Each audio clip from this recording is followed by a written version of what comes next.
You're not going to want to miss this episode, jam-packed with good actionable tips. This is the MedSpa Success Strategies podcast. I'm your host, Ricky Shockley with MedSpa Magic Marketing, and this is where MedSpa and aesthetics practice owners come to discover strategies and tactics that help them better market and manage their practices so they can improve profitability, have greater impact for themselves, their teams, and their clients. Today, I'm excited to be joined by Jon Mest. Jon is a data scientist by training, salesperson by accident, and loves working with customers more than any part of his job. He's a highly technical person that can also speak to other humans, a trait that has helped him a ton in his career. Jon has worked as an analyst on Wall Street, built data products for Fortune 100 brands, and helped found multiple companies. Today, he's the CEO of Just Reach Out and the CEO of ChatRank. Just Reach Out is a digital PR software that enables businesses to pitch the media and to earn press and ultimately backlinks to their sites. ChatRank is the tool that helps customers understand their visibility and rankings in the AI chat models such as ChatGPT, Gemini, Google Answers, and more. And that's what we're going to be talking about today. How do you help ensure your med spa is recommended by these tools like ChatGPT, Grok, Gemini, as more and more people move their search behavior to these language learning model and chat tools? We're going to give you actionable insights today. Jon is a phenomenal guest. Really excited. Make sure you have the notepad ready, and let's jump into the episode with Jon. Jon, here we are covering the hottest topic in marketing. I'm sure everybody's got a version of this conversation. So my hope is today that we're going to add some value, give people some clarity on what the heck is going on with AI search. What can they be doing now? What does the future look like? What should be on their radar? And then we'll also talk about maybe some tools and things that people could be using to do some of this better. But the first thing is, what are we even talking about? And if you don't mind, let's start with the acronym, because is it AI SEO? Is it AEO? Is it like, what do you call it? So there is no answer. The market will eventually tell us what this answer is. Is it GEO? Is it AEO? LLMEO? I don't have an answer. We generally like to call it like improving your chat rank. That's just our way of doing this. But like, frankly, it's pretty open these days. I think Andreessen Horowitz a couple months ago put their like market map out there about like this space and AI search visibility, and they dubbed it GEO, generative engine optimization. And so that's generally the term we use, because once A16Z does it, we just kind of agree to it. But that's like that's I guess the best answer I can give you on that. There is no answer, but Andreessen has told us that it's GEO. Yeah. So for people who are vaguely familiar, what we're talking about here, what is the difference here between SEO and these terms? What are these engines? What are we talking about? What are the places where people are going and performing searches? What is the change that we're seeing in the market? Yeah, absolutely. So if you were to kind of go online and try to search for really anything, like 98% according to the data, like we'll just go to Google and then search something like that. That is how people find answers still today. But that is shifting and changing as people are trying to find different answers to different types of questions. So tools like ChatGPT, Perplexity, Gemini, Claude, these are kind of what are called large language models, or LLMs. They're kind of chat interfaces where you can talk to them and try to get answers. So different than a traditional search like Google, you're actually having a conversation. You're asking in natural language. It's not just writing down keywords like running shoes, Nike size 12. Like that's not what you do to a ChatGPT. You go in and say, hey, I'm thinking about having different types of procedures for this type of thing on my face, or I want to think about these different options. Provide me, what should I be thinking about? Are there any concerns? Are there any risks to this? This is my age, my ethnicity. This is kind of what I've talked about before. You give it more information. You have a conversation rather than just saying like, I don't know, Botox near me. That's not what people are really talking about in the AI engines. So the way they operate and the way they think and work is different than like a traditional Google search. So Google is really about giving you a list of potential like options to click on and learn more about that. They call the 10 blue links, is like we refer them to. That first page of results, here are the 10 different sites we find to be most valuable to give you information on the thing you searched. Whereas the answer engines, as we like to call them, the LLMs like ChatGPT, they're giving you actual answers. So they're saying, this is what you should do, or this is what you should think, and then also kind of having a conversation to refine those answers over time to get to the perfect answer for you. So this idea of like a search engine versus an answer engine is going to be like, I think, a large part of what we talk about today. But that's really like the differences in SEO and what we call GEO for now is because you have to approach the problem differently when you're trying to kind of win in 10 blue links versus trying to win in getting to be the answer to the question. Yeah. And I guess like tying this into why is this important? Why is everybody talking about it? I think for those of us that are kind of have been in this space for a while, there's some things that pop up and we're like, maybe it sticks, maybe it doesn't. Like TikTok was a good example of that, right? Like it ended up being something that stuck, but nobody knew it was going to be something that stuck. There was nothing inherently obvious about TikTok, in my opinion, that was like a surefire 100%. This is going to be something that sticks. Now you got the Gary Vaynerchuk types that call that kind of stuff with pretty high success rates. But I think this is one of those things that pretty much everybody sees the writing on the wall. If you've used any of these tools, you'll know what we're talking about. If you haven't, I would encourage you to go do it because, like Jon said, it just completely changes the way that you get information. And it's so much more robust and it's iterative. Like you can ask follow-up questions, and instead of going down a rabbit hole yourself of clicking through those blue links, like you mentioned, Jon, you're getting a curated answer and you're getting to the thing that you want faster. So in the med spa space, I think that we would probably both agree that the takeaway here is there's people right now today doing this. This is not something we're talking about like 5 years from now. This is going to be a trend. Right now, this is happening. And as the months go on, that's going to become more and more and more and more prominent. So how do you see people right now, like just using the med spa space as an example, what are the types of activities that people are doing when they're looking for maybe a med spa provider? Yeah. So think about, again, the example I gave a second ago about like running shoes, Nike size 12. Like if you know what you want and you know where you're going to get it, and you just forget if you bought it on Zappos or I don't know, dicksportinggoods.com, like you'll just go search it on Google, find the answer and just click on that link and go buy. I think that is just still exists. It's still very prominent. Still the way to kind of like, that's the easiest way to go about buying yourself a new pair of running shoes. But people are using these answer engines like ChatGPT and Claude and others to ask complicated questions. Think about it. Is the thing I'm asking about straightforward, like buying running shoes, or is it more like a conversation I'd like to have with somebody that seems to be an expert on the topic, but I don't know an expert on that topic, and I don't necessarily want to walk into a med spa first and just be sold on something because maybe I'm nervous about it, or I'm concerned, or I don't really know. So you kind of want that expert, but it's really hard and difficult to find an expert you can trust and one that you feel like could be objective and not trying to sell you anything. Like that is what people are going to these answer engines for, to have a conversation with an expert. Now, this expert happens to be an expert on everything in the world. They're an AI like search engine, so they kind of know everything. But like, think about it. That's what people are using these tools for. So you mentioned like, is this a thing now, or is it going to be a thing in 5 years? I like to tell people like my mom is in her mid 60s. She's using ChatGPT. Like I feel confident this is going to be something that sticks. Like this is not like just a kids on the block using it kind of thing. Yeah, same. My parents as So well. Yep. yeah, totally. So like for me, like when you're thinking about it as a med spa, as an example, are people kind of trying to find information and ask like technical, complicated questions that have nuanced answers? And they might have different answers based on like who you are, what age you are, what demographic you are, where you live. Have you done this before? These are all things that are kind of very, again, they're nuanced. You want a good curated answer to me, to like what I care about. That is what people are going to these answer engines for, is to find that expertise and find that information. So Yeah. if you're thinking about this as a med spa owner, that's what I would think about, is like, how can I position my brand to be there as that thought leader? Make sure that my answers and my information is what the AI like bot is giving to them as a user. That's what I'm really focused on. And we can talk more examples, but that's really what I would be thinking about as an owner for med spa. I'm so tempted for the first time ever here on the podcast to like us to pull up the ChatGPT and show this like as an example, because I do think it would be helpful. Just to at the risk of complications and for the audio listeners, we can even read through it. But I think, could you just even like role play it, Jon? Like, what do you like?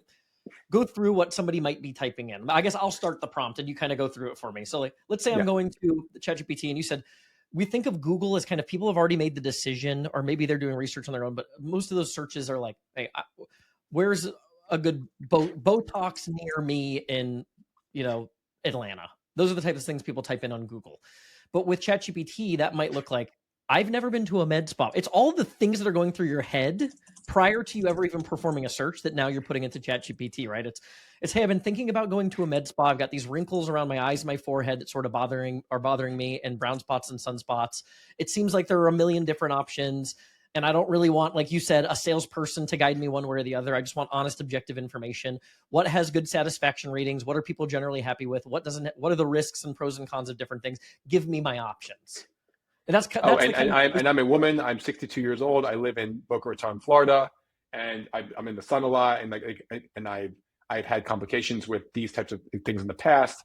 Again, you're trying to get the way to kind of do this the best. It's called prompt engineering. It's like really thinking through how to best engineer the prompts. You get the best answer. It's actually a whole skill in its own. It's actually a quite interesting thing that you should be thinking about. As a side note, it's called prompt engineering. Just take a look at that. But essentially, Yeah, exactly what you described. You're having a conversation. You're trying to basically talk to that salesperson without being sold. You're kind of talking to the person who's going to give you objective information. And the more information you give to the AI, the better information it'll give back to you as to a curated answer. And so I always like to So say, like, yeah, going into those conversations, like, feel free to kind of explain yourself, explain what's going on, and have follow-up conversations. It really is like having a conversation with another being, whether that being is an AI or a real human, and to use that to your advantage to make sure you're getting the curated answer, not just the generic answer. yeah. And if you have not done this, please, please, as a result of this podcast, go to ChatGPT or Grok or Perplexity or Gemini, or any of these things, and just go start doing exactly what we said and talk it through like you're talking to your best friend and someone that you're going to confide in, and you can give them every detail so that you get the best information, and start seeing how this works and start asking the follow-up questions. So John, when somebody does this kind of thing, that's the starting point of probably what these conversations look like a lot of times. What is the distinction here between information that might be relevant at a national scale, but is not relevant for a local med spa? So this is one of the things that I've always had a challenge with like blogging for SEO. Is if I create a blog, which like what are the benefits of Botox, or why would I pick Botox versus Dysport? There might be hundreds of other people that have written that article. Yours is probably not likely to be the one that's recommended. And even if it is to that user, they're probably not even local to you. So that's the challenge I've seen with like the SEO side. Does that same concern apply to like these AI engines? How does this work as like a national versus local scale? And when does the search become localized, or the Yeah, conversation? absolutely. So this is a very interesting question because actually we work with many clients that kind of do both of these things. And so from a national level, you might again want to be having content and answers optimized for people ask, should I get Botox, or like, should I use this versus this, or like, what is the best treatment for this like issue that I'm having, or what are the procedures I should be looking at as like a person trying to achieve this outcome? Like, those are questions that are very national, global, even like answers that you want to provide to people so they know like what's going on. Now you're right. If they click on that link and learn more about it, they might just end up on your page and you're in Miami, but they live in LA. So it's just not going to be very relevant for them. They're not going to actually call you and actually schedule an appointment with you. So what oftentimes happens is people will go and do that research. And they'll say, okay, I'm interested in this thing, this procedure, or I want this outcome. How do I get that? Okay, great. And I'll say, this is what you should do. And then the next thing would be like, okay, I live in Miami. Where can I go do that? So eventually at some point in that conversation, if they are going to be convinced to at least examine it, try it, maybe call a couple of med spas to see if it might be worth it for them, they're going to eventually then say like, okay, and I'm in Miami, where do I go? And so at that point, you want to be front and center there as a localized spot for that. And so Yep. you can optimize your content for that like procedure, that outcome, whatever we're describing there, but make it very clear that you are the best at doing that in Miami or Coral Gables or like Aventura or like any like Boca or like wherever you are, like in the surrounding area where your trade area where you win it. So just like local SEO, where you kind of like owning like different pages for different localities and like making sure you like really own your like trade area, the same thing applies here. So even having those blog posts about like, Miami versus Boca is really important to make sure that you are capturing the right audience there. And so we can talk more about the details of how to do that. But frankly, like the idea of local SEO very much applies here. And I really think that overall, like that is what you want to own is like your local area to make sure that you're not just kind of informing the national audience with no actual return for that effort. Yeah. So the conversation at some point, like you said, just like what happens with search, it mirrors it. It's just happening maybe faster and more directly. Is you get the information that you want, you talk through your concerns, you kind of figure out, okay, I actually think I want Dysport instead of Botox. And then your next question, if you're thinking about it, is okay, let's find some good Dysport spots near me. I'm in Boca. I'm on the west side of Boca. And then you might even add like instructions there, right? I want something that's close to me on the west side of Boca because I don't really like driving to the east side of town or close to the interstate because it's not really convenient. Like you might even that's where this is headed, and those are the conversations that people are having. What is the difference right now? So like with Google search, somebody performs that search, they want a provider near Boca. We have like on-page signals, so the information that's on your website. You have the maps results, which are review-based, review volume, category designation, service lists, things like that. With Google, you have domain authority, how many other reputable, trusted sites have linked to you. And then beyond that, the factors that are at play at Google are very mysterious. We're guessing a lot beyond that. And if we weren't, we would all have a much more predictable approach to influencing those rankings. But it's very complex, it's very nuanced, and it's somewhat secretive. With these AI engines, what is the overlap between the factors that affect traditional SEO versus the thing. So what are the things that are the same and what are the things that are different, the signals that are impacting these results? I'll start with different because I actually think that's more interesting, and then we'll go with the same after because they both apply. So different is, frankly, and this is kind of like silly because this might change relatively soon, but for now, this is very much the case. These AI answer engines, they're bots that go out and scrape websites and learn about who you are and what you're doing, are like infantile. Like they're like, it's almost like I like to mention, it's like Google in 1998. Like they're so early. They're not very good at reading a website or reading a blog post even. And so the way you present information on your page really matters. So instead of having like fluffy, long language, like paragraphs that explain like who you are and what you do and like this great, like the way you kind of want to present your brand, the AI scrapers expect like a couple bullet points of exactly what you're trying to do to them. And then they like retrieving information much more succinctly and like kind of much more, like directly. And so that intent of what your page is saying is so important. And to be very clear and understandable by the AI model to like see it, read it, understand it, and then use that information. So like the way you actually write those performance pages, those local SEO pages, the blog posts, all that kind of fun stuff really does differ for AI engines versus traditional SEO. There's a lot of overlap. I'm not going to say they're completely distinct, but there are certain things you can be doing and optimizing for that won't actually feel any weirder to the human eye reading it, but I've definitely optimized for how the answer engines prefer to see things. And that's something that like just takes time and effort and like learning. And like there are systems out there that can help you do that. So that's the difference, I think, which is super cool. But then the similarities is that actually when you go ask a question like, should I get this type of treatment or this one, or they kind of have those conversations we were talking about. The AI answers can either use their existing training data to answer that or do a real-time search. It's called RAG, it's retrieval augmented generation. So instead of just relying on the AI models like knowing the answer, which again, they're trained on a world of information. And so, but they might have been trained a year ago. And that might take, they're not trained very often. It might be a year, 18 months till they're trained again. And so at a certain point, they might be like, this is an answer I just know. Like if you ask who the mascot of Disney is, it's going to say Mickey Mouse. It's not going to do a search for that. It just knows that answer. But if you ask about like a certain treatment or a type of scenario, they might actually do what's called a RAG search. Like actually going to go out and search the internet for new results that might have popped up since the model was last trained. Now that is where really like that's very similar to SEO because they're using, whether they're using Google or Bing or they're using their own indexing, everybody kind of debates this. Nobody really tells us how people are doing things.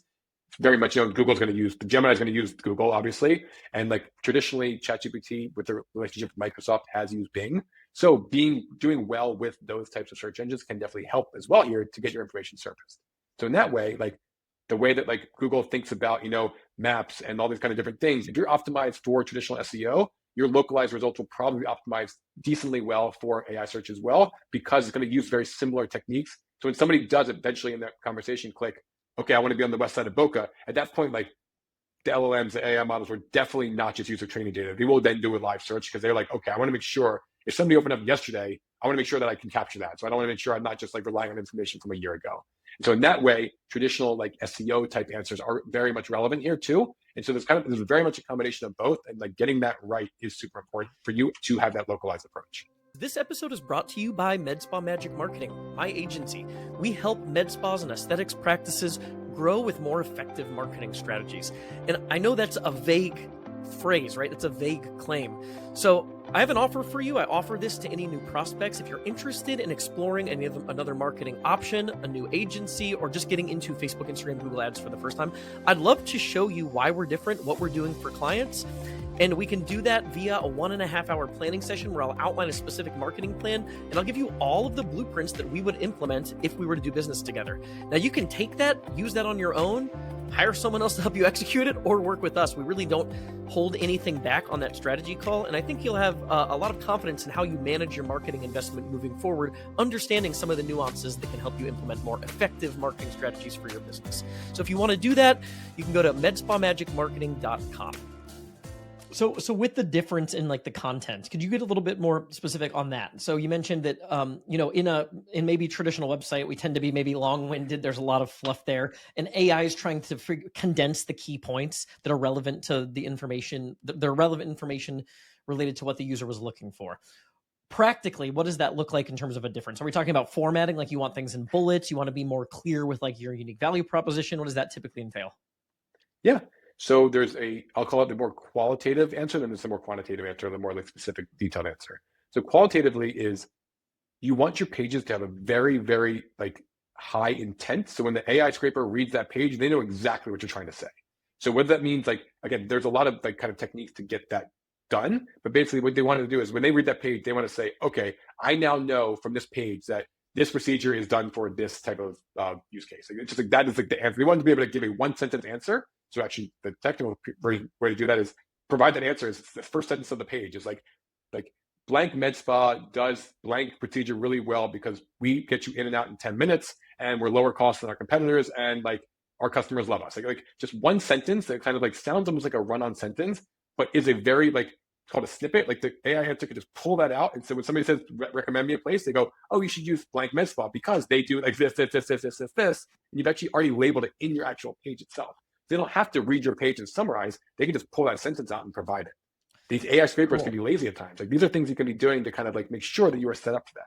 So rather than reading a paragraph and summarizing it into a sentence, providing that sentence actually makes it much more likely to be resurfaced. So there are things like that that are kind of more specifically for the content itself. But overall, you want to ensure that the AI scraper gets to that page and knows exactly what you're trying to say. And like I said, the best way to do that is just be super like direct and have high intent with what you're describing. I like that. So like intro of the page is the snippet, basically. It's what these AI, instead of the AI thing having to read your whole page and try to figure it out on their own and connect the dots, give them exactly what they want succinctly upfront and tell them, like you said, all of the information that would indicate that you're a fit. Hey, if you're where blah, blah, blah is located in West Boca. We provide XYZ service. Our clients rely on us for great results. We've been in business for a bunch of years and we've got great reviews on Google or whatever that is. So now they go, oh, well, if you're looking for this, this might be a good option. And you've presented, you basically made your case in a version of short form ad copy at the top of the page. Is that maybe a good little takeaway and an action item? 100%. So the scraper will read the whole page. They will go through everything, but if they can just understand that first sentence, what's going on, it makes them understand the rest of the page even better. And so there's things you can be doing to kind of optimize for that too. So if you are known for being in and out in 10 minutes, that's just your thing. It's like you're just like super quick and efficient, like med spa. Make that clear on every one of your pages, like that you are the efficient version. Like if you are the lower cost version, or frankly the more luxury version that costs more, but you get a luxury experience. Like make that very clear. So that again, when they're going through and they're saying, okay, do you want? They're going to make recommendations. So when somebody does ask, make me a recommendation for West Boca, ChatGPT will probably give you at least 3 or 4. They're not just going to give you one because like that's not there either. They kind of want to give you 3 or 4 so you can say basically give it feedback later, like, oh, this one's actually not in West Boca, or this one's not what I want. Like they actually kind of like give you information so that they can learn from your like what you're saying. But ultimately, you can then make sure that you are like have that intent as well. So it says like if you want it quick in and out, use X. If you want this, use X. They all offer the same thing. I'm not trying to say that these med spas are all commodity. It's not true. Like there are differences and everything, but make sure you play up your differences so that the AI models understand that very clearly. So they're not trying to guess. They actually know that really, really well. I love that. Yeah. Play up your differences. What makes you unique? What can you say that somebody else can't say? Like your marketing message, you need to clarify your marketing message essentially and know who are you speaking to? Who's your ideal client? And these engines are going to do a good job of making sure they're basically matchmakers between patients and practices. Really cool takeaway. Yeah. So when it comes to the other signals that you find that are influencing these results, somebody gets down to the bottom of this. And they're like, okay, I've decided I do want Botox. And I do want this somewhere that's on the west side of Boca within a few miles of my house. What are you seeing as the factors other than the content signals on the website that are influencing those results? Yeah. So when it comes to a services type business like this, it's almost like strange to think about this, but things like Yelp reviews, TripAdvisor reviews, like when it comes to restaurants, like anything that are like customer sentiment and satisfaction is really, really important to the AI models. So kind of goes back to a fundamental difference between, traditional, search like a Google and an answer engine like ChatGPT. Like Google kind of relies on authority based on, do other people think you're authoritative? Basically, did the New York Times backlink to your site? Okay, we like the New York Times. We think they have authority, so we should give you authority. Like it's really just a very transactional, quantitative way to kind of build this mesh network of authority that gives you a score, and then you got to use that score. Now, Google's never admitted any of this. It's all just conjecture, but over 30 years of people doing SEO, like they feel very good and confident this is actually how it works, and it does. So that's how this works in traditional search. In AI search, it's less clear.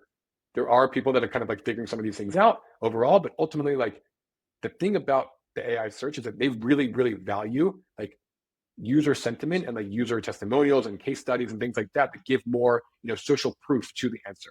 Again, they like again, just having a high authority website and getting backlinks from the New York Times does help. But frankly, even more so than that, like they care about the fact that people are going into Yelp and giving you a positive review and you have a good Yelp score. And they care that people are going on Reddit and like recommending your service. They're going on Quora, you're going on these different places and actually recommending your service. Things that you might not have thought of before. There's a lot of types of places like this that actually really are relevant for like, getting yourself surfaced. And it's not just your own content, it's also making sure that you are kind of high profile and doing well and visible in these other places as well. So would it be fair to say then these are basically giving people a more diverse range of those authority signals? Like, hey, how do we figure out who is really the place that we want to recommend? Google has like its kind of narrow view of website quality, inbound link profile, maybe user experience, reviews, reputation. But these tools are going to look at that ecosystem plus 3 others essentially, and they're going to find the complete data set that's going to hopefully give them the clearest picture of who they should be recommending. And that's probably means having your hand in more things than you even traditionally did with SEO. One of the things that I thought was interesting, and I did a video on our YouTube channel like 4 months ago. One of the first, it was like when I first started using ChatGPT, and I wasn't educating, I was just walking through it and just kind of showing people what it might look like and how it might work. And one of the things I thought was interesting is it seemed to me that you could actually ask the engine what it used in its ranking analysis. So like, how did you get these results? And it actually came back, and in that example, it told me, like you said, John, it looked at Yelp, which I was like, oh, that's interesting. And it looked at Google reviews, and it looked at other things. The weird thing is 2 things. One, it lied to me because it said and other signals. And I said, okay, what other signals? And then it admitted, okay, I actually didn't look at other signals. I just looked at those 2 things. But again, this is evolving so fast. If I did that now, it's probably totally different, I'm sure. And then I guess the other complicated part here is just like Google, each of these AI engines will have their own criteria. Like ChatGPT might give you 3 things to look into that are different than what Perplexity or Gemini give you. Is that fair to say? It is. These models all have their own nuances and the way they think about things. I'd say for now, if you are a med spa and you're trying to improve your ChatRank or improve your AI visibility, like anything you do that kind of taking the advice of like what we talked about today, like thinking through this problem, like will help across the board. Like, it's not like you could probably get 85 to 90% of the way there by doing similar things for all the different models. But yes, these models will give you like different answers. That's on purpose. They kind of have different ways of thinking about the world. And also the way that these models have been trained is different. Think about like Google, they trained their models very much on all the data Google has around search and email and all those kinds of things through Gmail and things like that. So that's how they kind of think about their model. Whereas, Perplexity or Claude like might be trained on different things too. So there are nuances. I'd say that for the most part, they are very similar. But I'd say like Google's actually probably the most interesting because obviously Google still dominates search entirely. Like as these answer engines are growing, it's great, but like Google dominates search. Well, Google's Gemini is the one that provides those AI overviews you might be seeing on the top of some of these search answers, where it's kind of giving you those answers and then giving you those 10 blue links. Well, actually, people have done research on this. More than 50% of those AI overview answers don't come from page 1 links, meaning you're not a top 10 blue link, you're not a page 1 link, but you had the best answer. So even if you're on page 7 of Google search, the Gemini tool built by Google is actually still recommending you right at the top of that page because you actually have the best answer. And maybe you have the best Yelp reviews, and maybe you don't spend as much on your SEO as maybe some of the other like med spas in the area do, but you actually had the best answer and you have the best reviews and you have the best reasons why the AI, again, the answer engine gives credit for it, not just how Google gives credit for it. And Google will just contradict their own top 10 blue links, give you the answer that Gemini thinks is best in that AI overview. And so like, it's a really funny dynamic. And I highly recommend if you're interested in it, learning more about that dynamic. Like Sundar Pichai, the CEO of Google, does like great speeches. I listened to him on a podcast recently. He's just been like really kind of adamant that this is like, we are testing out a lot of different things and we're just kind of super open to how this all turns out. But ultimately, like I said, like optimizing for AI search can always help you like jump some of the like maybe the bigger names in the space or kind of help you kind of grow your business in a way that maybe traditional SEO or traditional search might just be really hard for you as a maybe a one or kind of multi location med spa. Yeah. As you were talking, I just went to ChatGPT because I was curious, kind of doing this thing again. I said, I want to get Botox. I live in Mount Juliet, Tennessee. That's the suburb we're in east of Nashville. I figured being specific with a suburb would make it even more interesting. And it gave me like 7 different things. And it has a snippet of each of them. And it's just like you said, John. It's like the TLDR, too long didn't read version. Like Indulgence Med Spa, local med spa offering Botox and Dysport. It gave me the pricing and like a synopsis of their service list. And then it's I asked it at the bottom, It gave me tips before you book. So what should you look into? Ask about post care, consider pricing, look for reviews, check credentials, schedule a consult. It gave me a provider summary where it gave me a list of the providers in the left column. In the middle, it actually gave pricing. So the thing that I think that's interesting about this, I was just at a conference and Marcus Sheridan, who wrote a book called, I think it was a book's called like They Ask You Answer, something like that. It was one of the early inbound marketing books. I have some disagreements with how that's applied to local business, but one of the things that he said is if your clients have questions about your service, there's no use in not being transparent about it because they're going to get the answer anyway. And if you're like, oh, well, I don't want to give them the answer without the context. So like if you're more expensive with Botox, but you have a reason why, he said the answer is not to not give them the price of your Botox. The answer is to give them the price and explain why yours costs $3 more a unit and why they should be excited to pay that extra $3 essentially. And it seems like that's kind of playing out here. And that might be even more true now with these AI engines. Any thoughts on that? Just like giving people all of the information that they could possibly want and not hiding the ball on some of this stuff? Because it looks like that seems to be valued by at least ChatGPT. I firmly believe that to be true. And regardless, I feel like just hiding information is never really going to be helpful to you. I think, like it said, like if you are asking, so say you are maybe a higher priced like option, but you're luxury. You said you charge $3 more per unit, but it's because you're a luxury facility. You get a nice like treatment that they get in there. They give you a Perrier water, and you get like a nice, like a really like high end treatment when you walk into that med spa. Own that. Tell them that, because when you're doing it, when people go online, they don't want the lower cost version. They want the luxury version. If you don't kind of explicitly say that, like it's okay if you're a little more expensive. Some people want to pay that because they want that experience. They're having, like you just said, they want to do that. So it serves you no purpose hiding it, because then these answer engines won't figure that out and won't recommend you when people say, again, I want to get Botox in West Boca, and I also want it to be a luxury facility where they're going to give me sparkling water when I walk in the door. Like that is important. And if you don't own that answer right away on some of your content, it's going to be lost. And you're not going to be that answer. You're going to go with somebody else. It might be a worse facility as you, but they at least own that answer and own that like that person, that persona for the user. And so if you notice it's hard to see because I thought this is a podcast, but on those answers, it actually, when it gives you that little synopsis of each one, it's going to give you a little like link there to link to their site as well. So you'll see where they're getting this information from as well, which is super important because again, this is going to link back to your site. It's how you're going to see traffic. You can track this traffic in your Google Analytics data to see who is coming to your site from ChatGPT. So you can like understand, is that a good referral network for me? Own that, like kind of learn how if you want to invest in that. It's like really kind of a full circle thing to kind of track and manage here too. So overall, I'd say like definitely like if you are a MedSpa owner, try asking some of the queries that you expect your target persona to ask, and like learn what is it giving you, what kind of answers is it providing.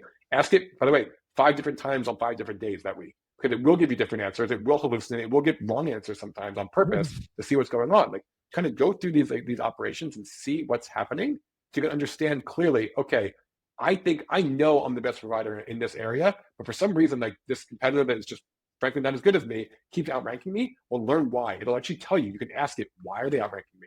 Oh, is it because of Yelp reviews? Oh, is it because they have better content than me? Is it because you think they have like higher satisfaction scores when you know you do? Like those are all things you can be learning, and you can then act against them over time.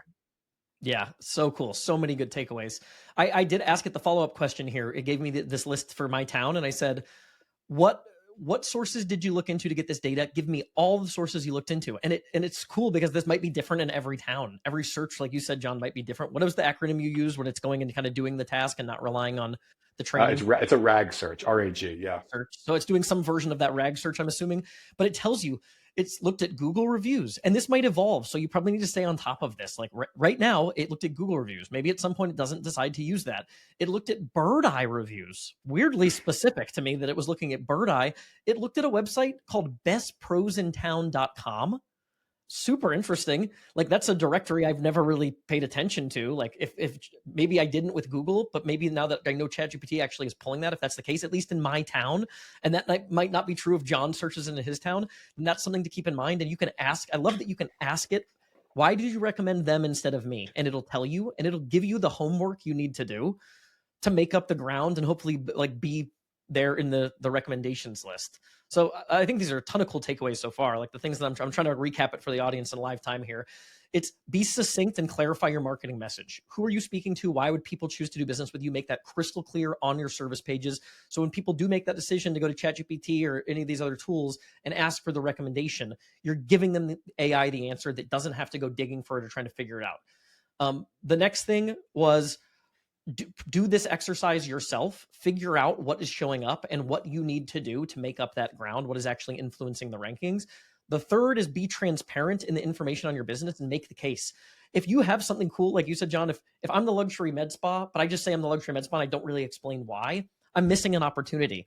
If ChatGPT is recommending me as the luxury med spa and I explain why, that's going to add more meat to that, right? They're the luxury med spa. They say that every time a patient comes in, they have champagne and this and that while you're waiting for your appointment. Like those are the things that tangibly differentiate you. Hey there, wanted to briefly interrupt the episode to make a quick ask. If you're a podcast listener, it would mean the world to us if you leave a review for the podcast, whether that's on iTunes or Spotify.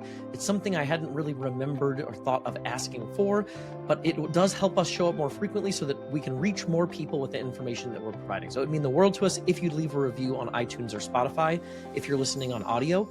If you're watching on YouTube, make sure to hit the subscribe button so you're in the loop for future videos and you don't miss any of the content that we're putting out. So I think we talked about how people are using the tools, where the overlap exists between SEO and GEO, AEO, whatever we're calling it, how to kind of reverse engineer your own ranking algorithm locally and to figure out what maybe you need to do to impact those rankings, what to do with your website to some extent.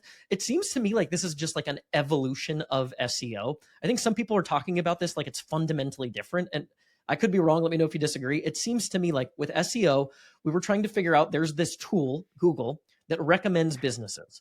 What are the criteria that this tool is using to recommend businesses, and how do I influence those rankings? We're doing basically the same thing now with ChatGPT and other tools. Is that a fair assessment, or is there something I'm missing in that?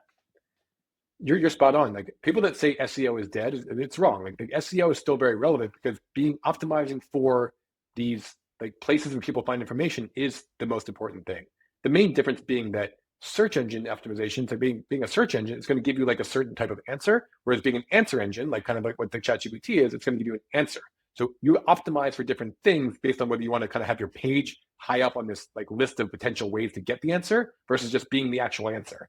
And so if you know that like your potential customer and the user is going to have a whole conversation, refine down the message until they find the exact answer that fits them best, you want to make sure that if that's your target customer, that your website and your messaging fits exactly what that customer is going to end up being.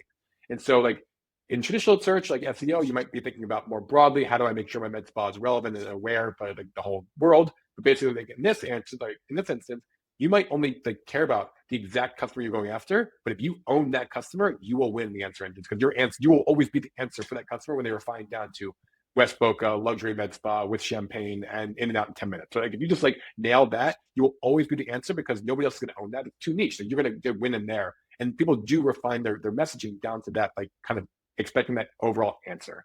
So that's the only difference there, but it's not, SEO is not dead. It's just a new way of optimizing for the answer rather than being relevant in the search criteria. Yeah, it kind of feels like Google would give you like it would give you the consideration pool, and then from there you do your own homework, right? You go read the reviews, you browse the website. It's like these engines are doing one step further.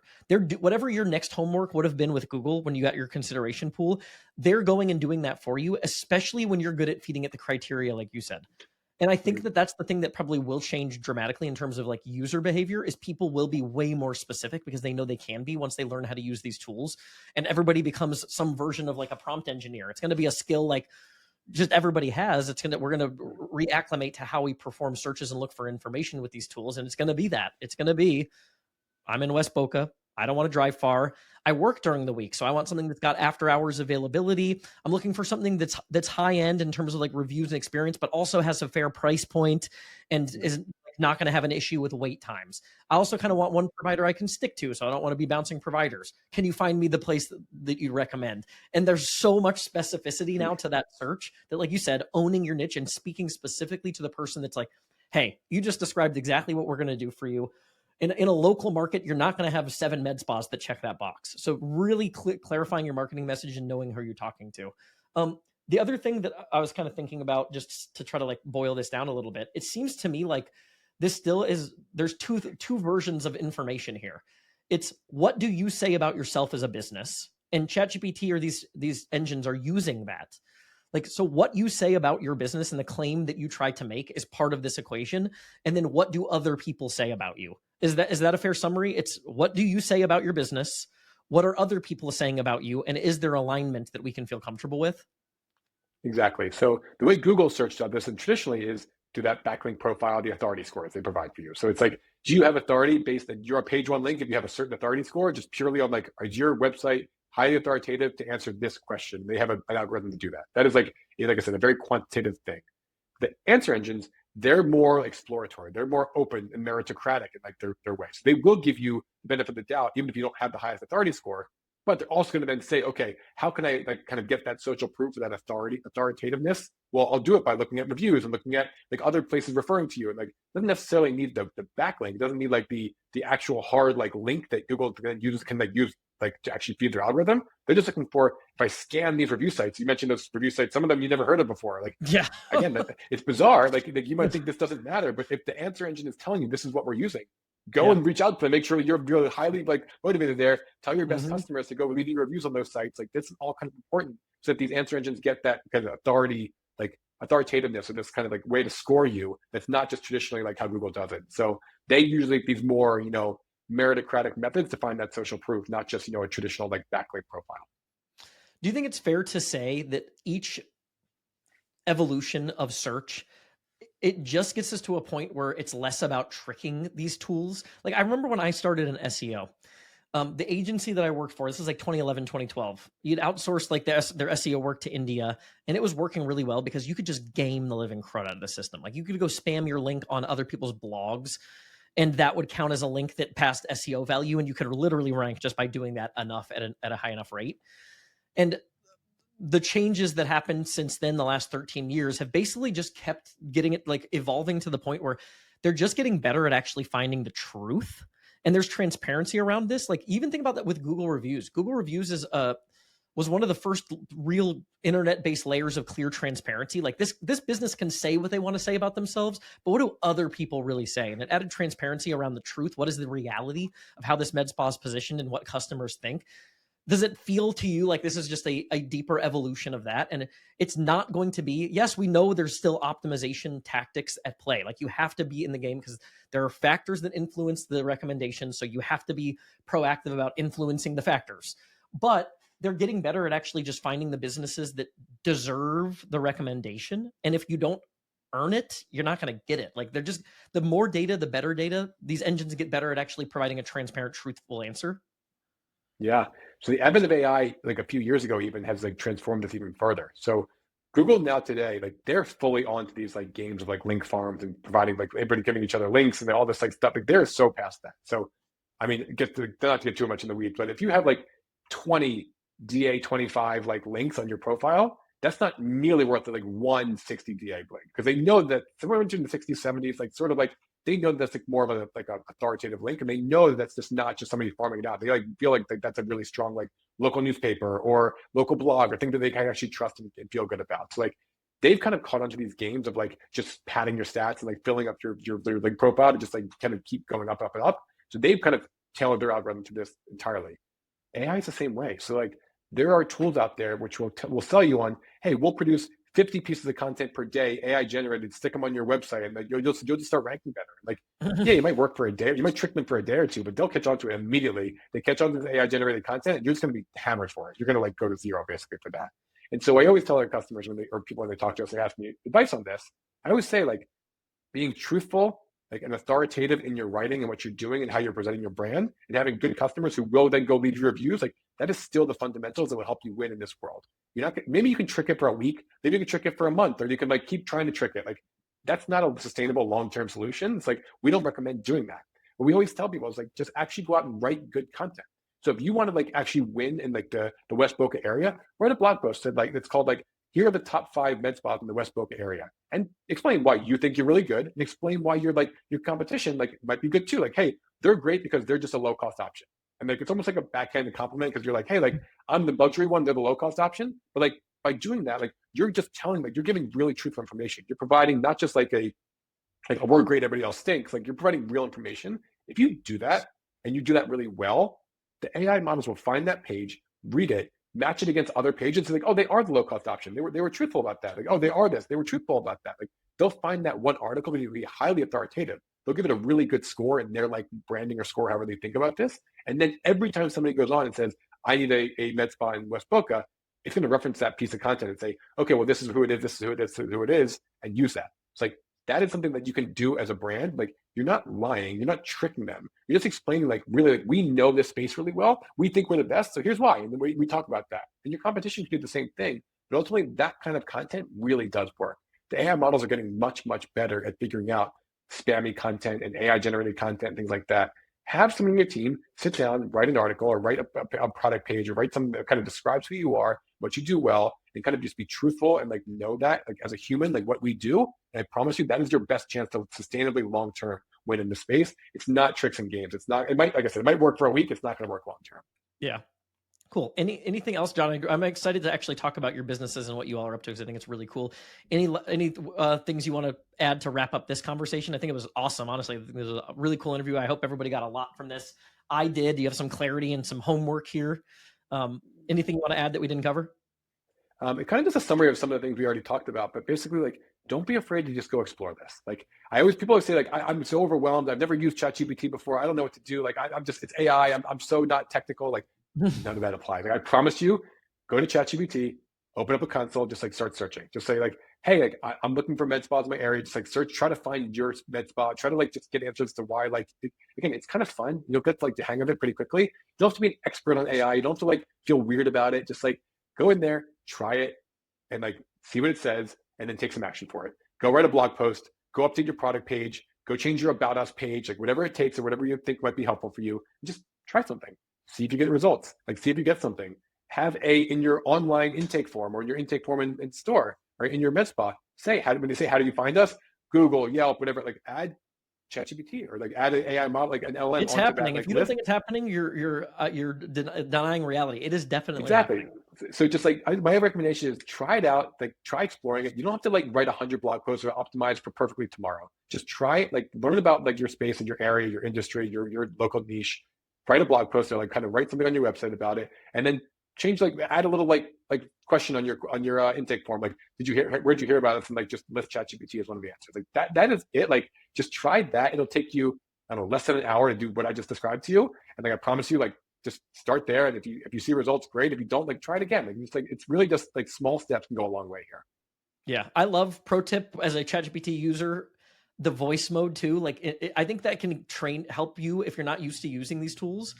If you talk, you're going to inherently communicate a little bit differently than if you type. And if you type, I think so many people default to Google mode. If you talk like you're talking to a person that can give you the answer, it's like you're talking to a genie, like that's going to give you the answer to any question that you could possibly want answered. So the little voice mode I love, or even just like the dictate, because you can free flow your thoughts a little bit more. But yeah, that's awesome, John. So I hope she doesn't hear this, but my mother-in-law walks around the house like just talking to ChatGPT on her phone all day, and I'm just like, well, so oh, I've literally sat in the car in the morning. I make like a fake commute for myself because I work from my house, and I'll go get like a nice coffee, and I'll just sit there for like an hour and a half talking through a business problem and troubleshooting scenarios and all sorts of things, and even have it spit out a spreadsheet with like the whole like scenario troubleshooting chart that we walked through.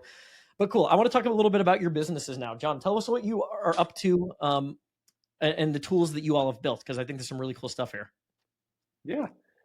So our business, like our original business we started a few years ago, was called Just Reach Out. It's like a digital PR service where you can actually go online, and if you don't want to hire an expensive PR agency and you want to promote your business, you can use our tool to find local blogs, local influencers, podcasts, YouTubers who might be interested in like talking about you or kind of writing about you, featuring your med spa, things like that. So it's a great tool. It's like basically a tiny fraction of what it would cost to hire a PR agency. You can tell your own story, do your own messaging, and like do your own PR. It's a great little kind of like sign up and use software tool. We also have done for you plans as well for that.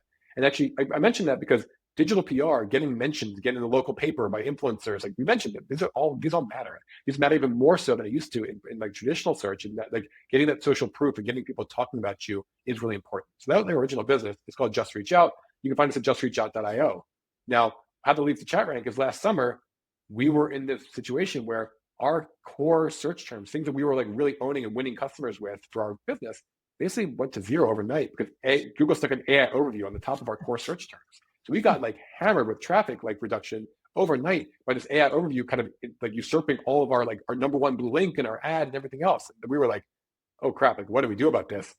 We kind of reverse engineered how to like get into the AI overview, how to get these AI models, the LLMs, to start talking about us and referencing our business. And so we kind of did this, and it started working. We were getting referral for Just Reach Out from ChatGPT, Claude Perplexity, everywhere else. And it was amazing. We like, this is great. It's not free because it takes our time, but it's essentially free. This is like, why pay for a Google ad when I can just get in the answer above the Google ad? And then like, I'm just getting free referral. So we did that for a while. And we were like, this could be something. And so we spun it out into what is now ChatRank. This is like we almost stumbled into this. We started the business last summer. We were live with customers about last December. So now ChatRank, it's called ChatRank.ai. You can learn more about us. Again, you can sign up and use the tool to kind of everything we described here today, how to write good content, what content to do, templates for writing that content, ways to optimize your website, tracking and visibility against you and your competition and the core search terms and things people are searching for in these AI models, all available for you to track and monitor and then how to improve. It's all available on ChatRank. The reason why I tell you that story is just because like we didn't build ChatRank because we thought it was like cool. We built it for ourselves and it worked. And it still works for us. And so like, we know we were in your shoes not long ago, struggling to figure out how to like make headway in this AI world. And so we've done it. We've just productized that and shared it with others. So again, we offer those as a self-serve solution, or if you want to use our services, we also can just do it for you. And so that's kind of like, again, both of our plans here for Just Reach Out, ChatRank. They're self-serve tools you can just sign up and use. Med spas love us. It's a great way to kind of promote yourself locally in other ways. But then plus you can then use our services if you'd like to as well.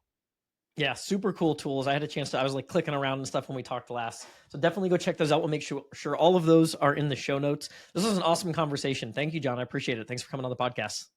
Thanks, Ricky. I really enjoyed it. We'll have to do it again in 6 months when everything inevitably changed. Everything has changed. It'll be completely useless in 6 months.